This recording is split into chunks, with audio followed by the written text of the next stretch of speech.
So after the closed door meeting, I came out to address the press to categorically condemn the physical attack. And that is the most important aspect. And for me, let me at this point reiterate to the whole country that irrespective of the level of provocation at any health facility in this country, nobody, irrespective of your status in society, absolutely nobody has the right to attack any health professional in this country.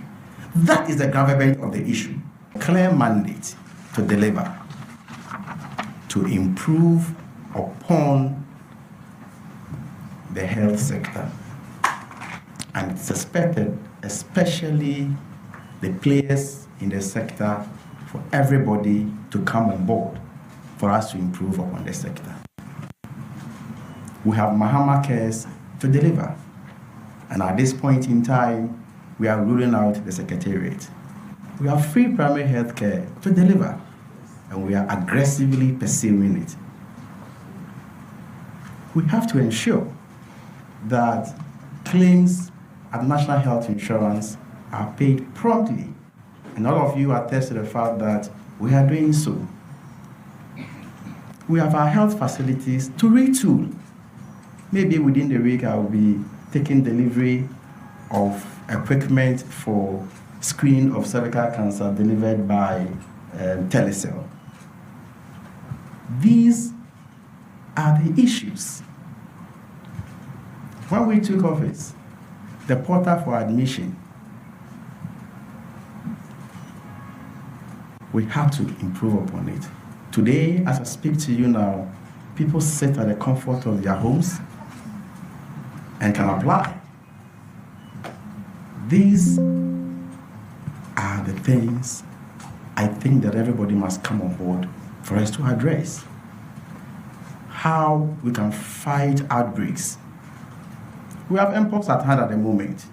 We have the National Rapid Response Team, we have the Regional Rapid Response Team, the District Rapid Response Team, and very soon we are taking delivery of vaccines to integrate it as part of our response mechanisms.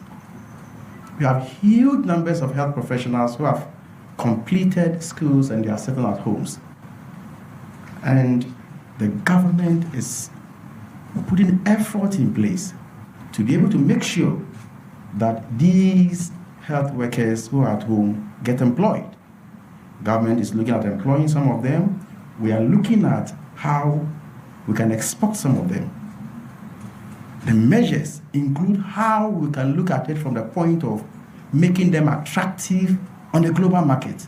Specialists coming out with programs, that will make them specialists.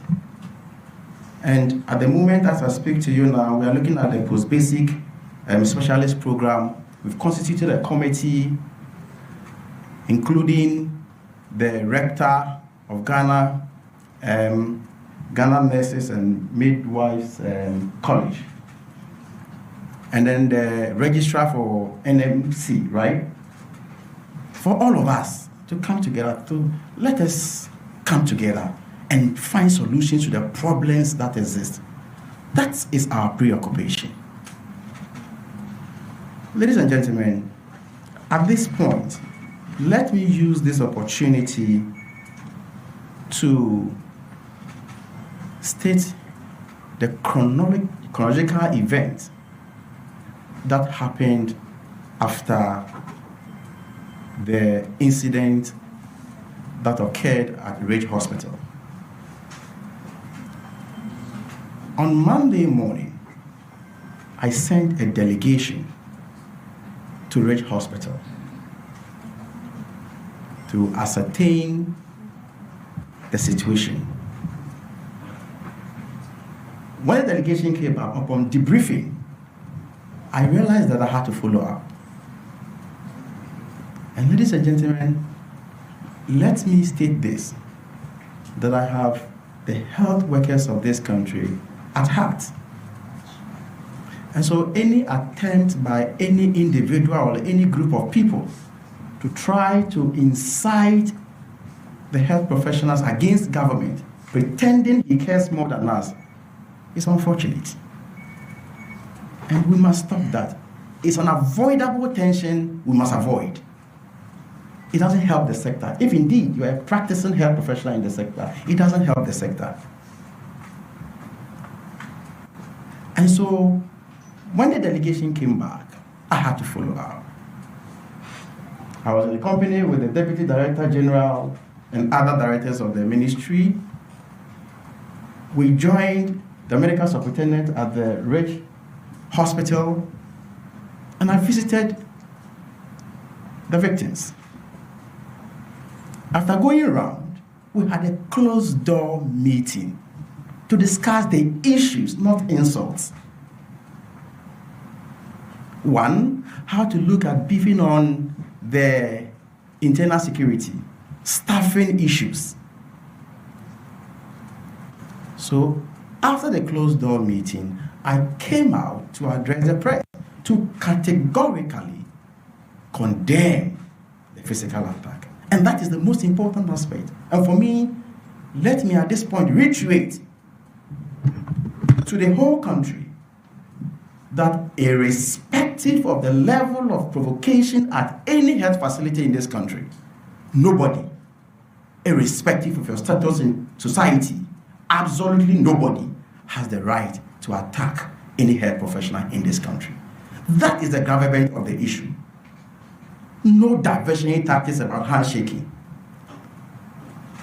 That is what we must concentrate on, to send a clear signal that our health professionals working at the various health facilities are safe.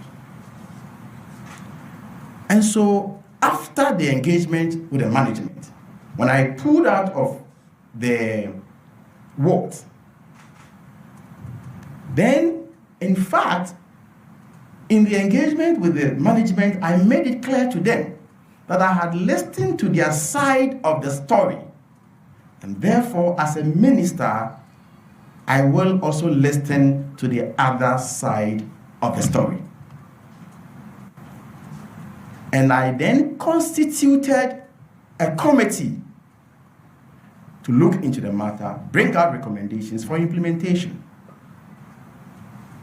A lawyer, a nurse, a medical doctor, an auditor, an HR person to go into the matter. Now, when I pulled out, my attention was drawn to a gentleman called Ralph, who was at the center of the controversy. And so he was working towards us as a group.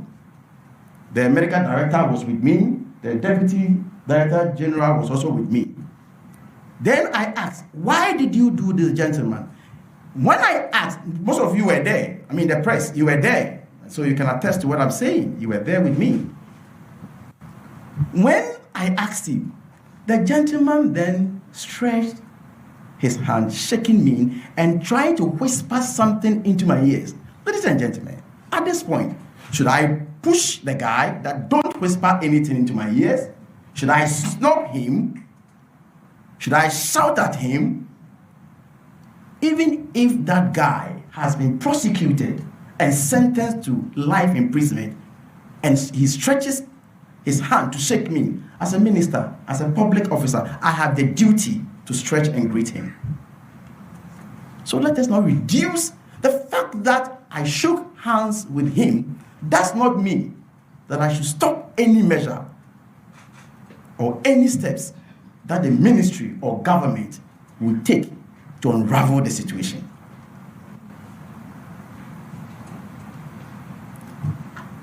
And so I understand, on a more lighter note, I have been reminded of the fact that I'm a farmer. Yes, nobody needs to remind me. I'm a proud farmer, and everybody knows it. Not until my appointment, I was one of the largest rice farmers in this country, and I'm proud of that. Please, we have a lot to deliver, and some of these things will not divert our attention. We will continue to do our best for Mother Ghana. I thank you for the opportunity.